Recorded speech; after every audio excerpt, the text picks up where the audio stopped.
Hello बच्चों, आज हम लोग स्टार्ट कर रहे हैं जेई एडवांस 2025 पेपर 2 के सॉल्यूशंस, जिसका पहला क्वेश्चन है let x naught be the real number such that E raise to power x naught plus x naught is equals to 0। ये हमें गिवन है। दूसरा, for a given real number alpha define g x is equals to इतना। G x भी हमें दिया हुआ है। G x is equals to 3x E की power x plus 3x minus alpha E की power x minus alpha x upon 3 into e की power x plus 1। ये जी एक्स है and this is true for all x belongs to r। This g x is defined for all x belongs to r। Then which of the following statement is true. मतलब हमें क्या बोला है, options में different different alpha की values है, कभी alpha 2 ले लिया, कभी अल्फा 3 ले लिया, और ये बताना है कि जो लिमिट है x tends to x not mod of g x plus ई की power x not upon x minus x not, ये 0 है, 1 है, 2/3 है, जो भी होगा। ठीक है, तो हम लोग क्या करते हैं, एक बार ये जो लिमिट के अंदर हमसे पूछा हुआ है जी एक्स प्लस ई की power x naught upon x minus x not, इसको थोड़ा सा सिंप्लीफाई करते हैं क्योंकि सब में सेम ऑप्शन है। तो limit x tends to x not mod of g x plus ई की power x naught upon x minus x naught, इसके बारे में हमसे पूछा है। So limit x tends to x naught, gx का वैल्यू यहाँ रखते हैं। अच्छा, gx को लिखने का तरीका क्या है, जैसे यहाँ पर ये 3 कॉमन दिख रहा है तो इसको मैंने लिख दिया 3, इवन x भी कॉमन आ रहा है तो 3x बाहर निकाला, e की पावर x प्लस 1 बनेगा। यहाँ से अल्फा कॉमन आया तो e की पावर x प्लस x बनेगा अपॉन 3 इंटू ई की पावर x प्लस 1। ये तो मैंने सिर्फ gx लिखा है प्लस e की पावर x नॉट, तो e की पावर x नॉट और इस पूरे को डिवाइड कर रहा है x माइनस x नॉट, ये दिया हुआ है। ठीक है, अब ध्यान से देखो, इस ये जो फंक्शन हमें दिया हुआ है इसमें अल्फा की वैल्यू मैं अगर 2 रखता हूं तो लिमिट का वैल्यू क्या होगा, एक तो मुझे ये चेक करना है, और अगर अल्फा का वैल्यू 3 रखता हूं तो लिमिट का वैल्यू क्या होगा।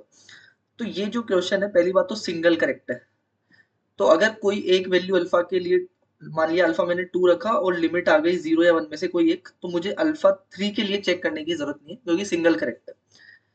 तो मैं एक काम करता हूँ, मैंने ये जो लिमिट है इसको ध्यान से देखो, यहाँ पर 3 दिख रहा है और यहाँ पर अल्फा है।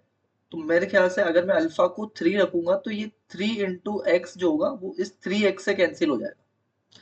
तो मैंने तो क्या किया, एक बार अल्फा बराबर 3 पुट किया, put alpha is equals to 3।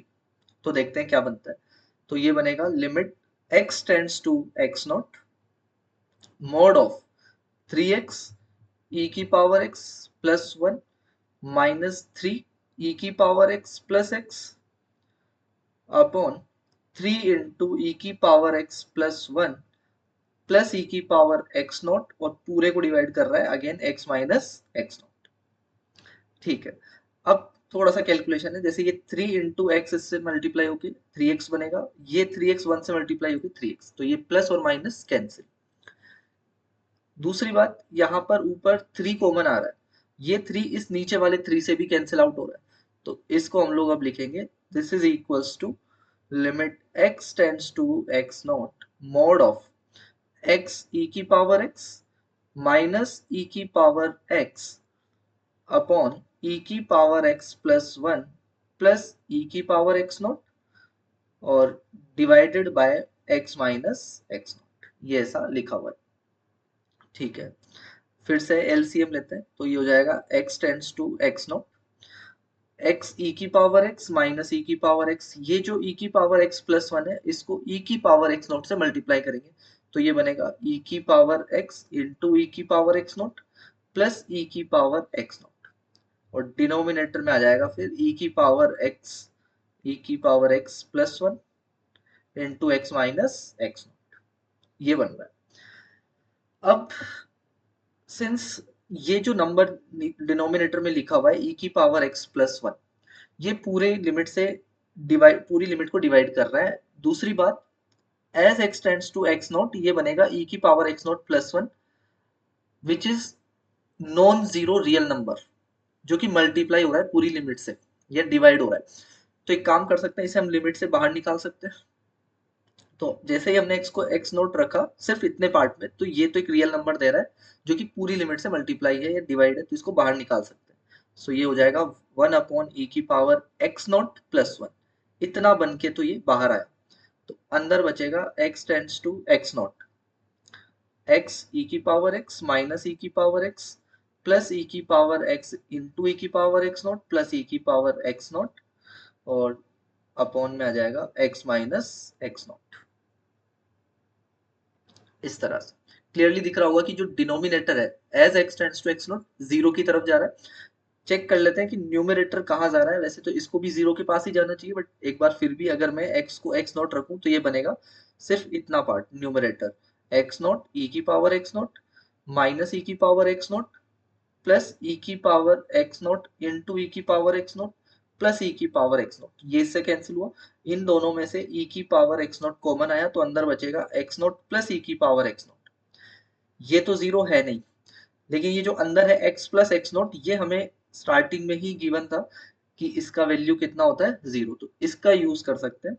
तो दिस विल बी जीरो, तो न्यूमरेटर भी जीरो है और डिनोमिनेटर भी जीरो है, तो ये तो जीरो बाई जीरो का फॉर्म बन रहा है। इसको सोल्व करने का सबसे बढ़िया तरीका एल हॉस्पिटल रूल लगाया, तो ये हो जाएगा 1/e की power x not plus 1 limit x tends to x not.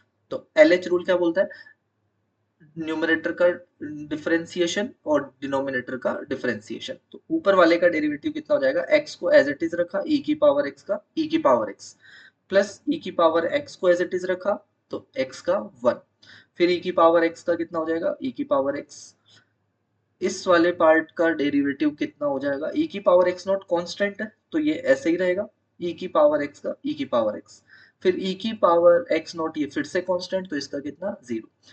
Denominator में x माइनस एक्स नॉट, तो x का तो हो जाएगा 1, x नॉट का 0, तो डिनोमिनेटर से आया सिर्फ 1, 1 आया। ठीक है, अब यहाँ पर हम लोग लिमिट अप्लाई करते हैं तो ये हो जाएगा e की power x not plus 1, x की जगह x नॉट रखा तो क्या मिलेगा, ये बने, अच्छा यहाँ से e की पावर x तो कैंसिल ही हो गया, तो ये बना x नॉट e की power x not plus e की power x not into e की पावर x नॉट, 1/e की पावर x नॉट प्लस 1 अंदर बन रहा है। अगर मैं देखूं तो e की पावर x नॉट कॉमन आ रहा है तो बनेगा x नॉट प्लस e की पावर x नॉट। फिर से वही बात कि ये जो e की पावर x नॉट है ये तो नॉन जीरो है, लेकिन ये जो x नॉट प्लस e की पावर x नॉट है ये तो जीरो गिवन है, तो ये बन गया जीरो पूरा, क्योंकि zero upon non zero number is zero. So क्या मिला हमें कि इफ अल्फा इज 3 देन ये जो लिमिट था हमारे पास, limit x tends to x not mod of gx plus e की power x not upon x minus x not, this limit is equals to zero. और ये है ऑप्शन हमारा, ऑप्शन नंबर सी। अगर सी ट्रू है तो obviously बात है अल्फा बराबर 2 के लिए ये दोनों लिमिट सेटिस्फाई नहीं करेगी, चेक करने की जरूरत नहीं है। बट मान लिया हमने स्टार्टिंग में ही अल्फा की जगह 2 ना रखकर 3 ना रखकर 2 रखा होता तो भी सेम तरीके से लिमिट सोल्व करनी होती, और उस टाइम पर अगर हम सोल्व करते तो हमें 0 या 1 तो नहीं मिलता। ठीक है, क्योंकि अल्फा बराबर 3 पर ये लिमिट सिंगल करेक्ट आंसर है, तो अगर 3 के लिए ट्रू है अल्फा बराबर 2 के लिए पक्की बात है इनमें से तो कोई लिमिट नहीं आएगी, तो इसीलिए ऑप्शन नंबर सी।